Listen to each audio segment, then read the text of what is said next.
Est-ce que tu es une personne de confiance? C'est la question que je souhaitais te poser pour la dernière vidéo de 2021.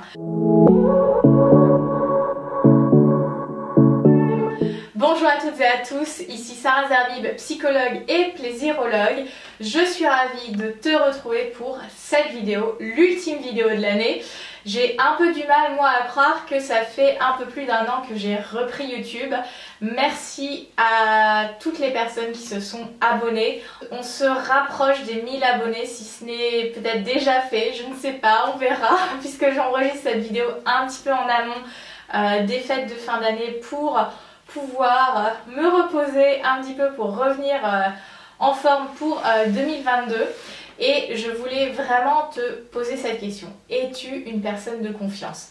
Et en fait, j'ai eu l'idée de cette vidéo par rapport à un film de Noël que je regarde habituellement chaque année. Cette année, je ne l'ai pas encore vu, c'est The Holiday avec Cameron Diaz et Kate Winslet.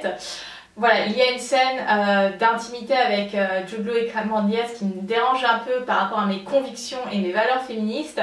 Une scène sans doute que je partagerai en podcast. Et il y a une autre idée dans le film qui est vraiment très importante et que je voulais te partager dans cette vidéo pour t'inspirer. Qu'est-ce que j'entends par « est-ce que tu es une personne de confiance ?» Je suis sûre que les autres peuvent te faire confiance. Je suis sûre que tu es la personne, que ça soit peut-être au travail ou dans ta vie personnelle, où les gens peuvent se reposer sur toi. Tu es engagé, tu es à fond dans le travail, tu es performant, performante. On peut te faire confiance en fait. Là-dessus, on peut te faire confiance. Mais la question c'est, est-ce que tu peux te faire confiance par rapport à toi-même? Et ce qui est très intéressant dans ce film The Holiday, il y a le personnage de Kate Winslet qui est un personnage un peu wash-off, quoi. Elle est un petit peu délavée, elle n'ose pas se positionner, etc. Et à un moment, quand elle largue le mec marié qui veut qu'elle soit sa maîtresse quand elle est à LA, elle sort et elle claque la porte, elle fait wouah comme ça, et elle se retrouve les bras en l'air en souriant et avec une énergie débordante. Et ce que j'aime beaucoup dans ce film là, c'est la relation qu'elle a avec le scénariste, cette personne âgée, et qui lui dit pourquoi tu n'es pas une leading lady, tu joues la rôle de la best friend.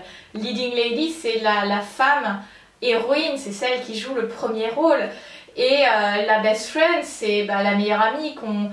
Voilà, elle, dans ses histoires de dating, elle va toujours être la meilleure amie, celle qui va servir de bonne pomme, bonne poire, etc. Et j'ai trouvé la manière dont c'était amené par le film très, très juste, et j'avais envie vraiment de t'inspirer dans cette vidéo. Est-ce que tu prends ta place d'acteur, d'actrice? Est-ce que tu prends ta place de premier rôle de ta vie? Et c'est dans ce sens-là, est-ce que tu peux te faire confiance? Parce que les autres, ils te font confiance, tu es toujours là pour les autres. Mais est-ce que tu es là pour toi? Est-ce que quand tu décides, je vais faire ça, je vais m'occuper de ça, je vais penser ça, est-ce que les actes suivent? Il y a des personnes qui me disent non mais Sarah, c'est facile pour toi, tu fais ton sport, tu manges d'une certaine manière, tu respectes ci, tu respectes ça. Mais c'est un choix que je fais. C'est un choix si je me dis ah bah je vais faire une séance de piscine, c'est-à-dire que je vais marcher 30 minutes parce que j'y vais à pied et je vais préparer mon sac et je vais y aller et je vais revenir, etc. Et c'est des choix permanents d'être au rendez-vous avec toi-même. Peu importe où tu te situes dans ta vie, que tu sois homme, femme, parent ou pas parent, en couple ou pas en couple, est-ce que tu es au rendez-vous pour toi-même? Est-ce que tu peux te faire confiance? Est-ce que si la veille tu te décides je vais me lever à 6h30, 7h, est-ce que le lendemain tu te réveilles à 6h30 ou 7h sans appuyer 10 fois sur le bouton snooze? Est-ce que quand tu te dis je vais faire les courses pour avoir ce qu'il faut à la maison, pour peut-être éviter de commander 4 fois sur une plateforme de commande et de livraison de repas, est-ce que tu le fais? Est-ce que quand tu te dis ah bah je vais faire du tri chez moi, ou est-ce que je vais faire du tri dans mes relations, est-ce que tu le fais?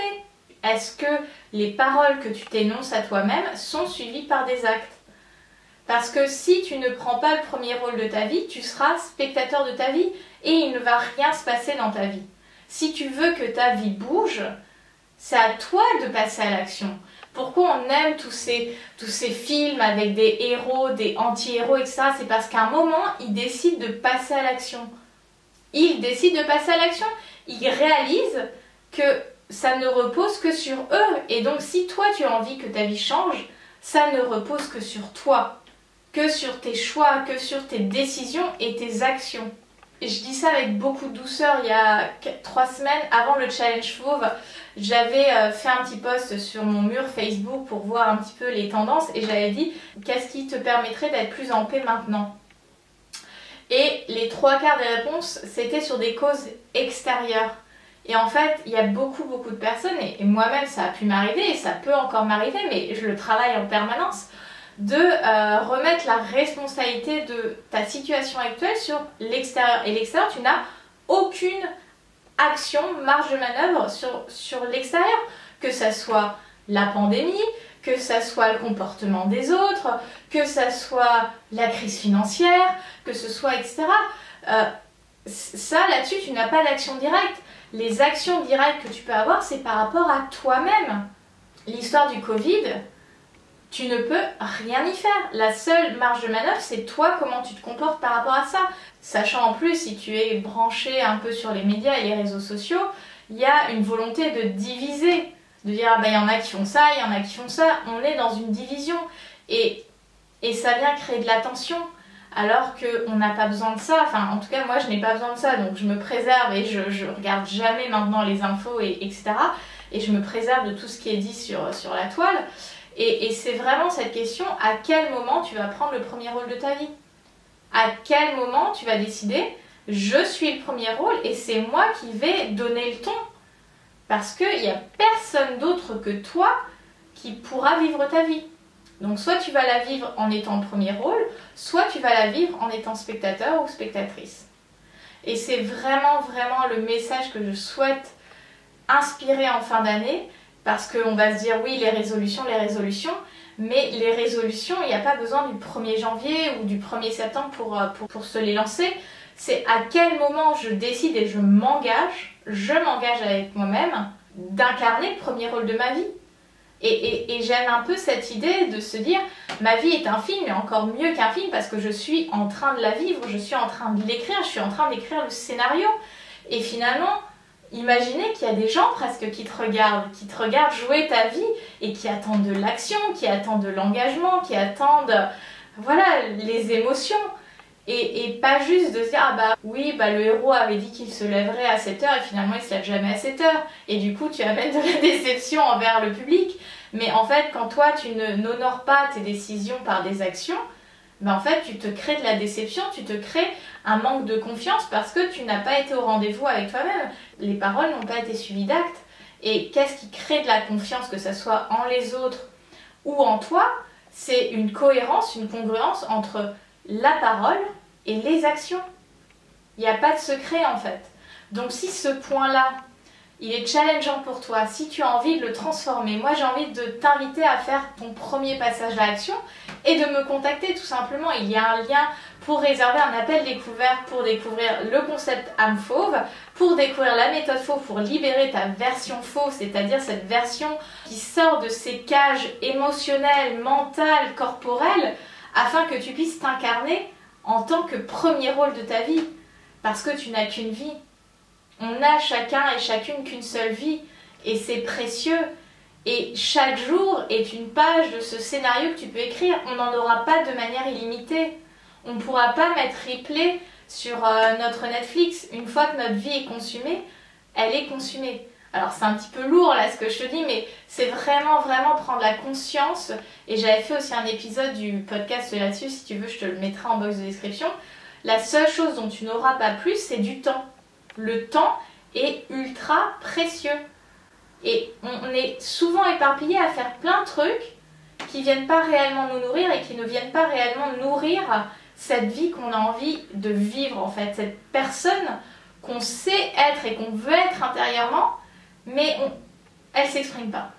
Et cette personne, elle ne pourra s'exprimer que quand il y aura une congruence entre décision, donc les pensées et les actions. C'était vraiment le message que je souhaitais t'inspirer en cette fin d'année. J'espère que ça te touche à l'intérieur de tes tripes et que si tu sens à l'intérieur de tes tripes, c'est le moment de faire quelque chose et tu auras la pensée qui viendra te dire non mais t'es pas légitime, non mais il faut attendre que tu aies un peu plus confiance en toi. Mais non, moi la première fois où j'ai commencé à faire du sport, ça a commencé par 15 minutes de marche dans la campagne. J'ai pas attendu d'avoir perdu 20 kilos pour faire du sport, j'ai commencé tout de suite. J'ai commencé tout de suite même si je ne me sentais pas capable. Et c'est même pas cette idée fake it until you make it, c'est de le faire. La confiance elle viendra au fur et à mesure parce que j'ai été au rendez-vous pour moi-même. Et c'est ça, c'est vraiment ça la clé principale qui te permettra de vivre la vie que tu veux vraiment et incarner la personne que tu veux être vraiment. Voilà. Si cette vidéo t'a plu, n'hésite pas à t'abonner, à liker et peut-être partager parce que je pense que ce message a besoin d'être partagé. Je te souhaite une très belle fin d'année, prends soin de toi et je te dis en 2022 pour libérer ta version fauve, ta version libre de toute cage et reconnecter à toi-même.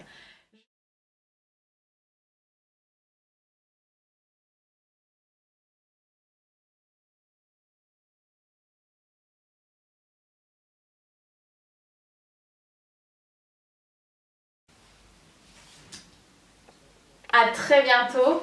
Bye!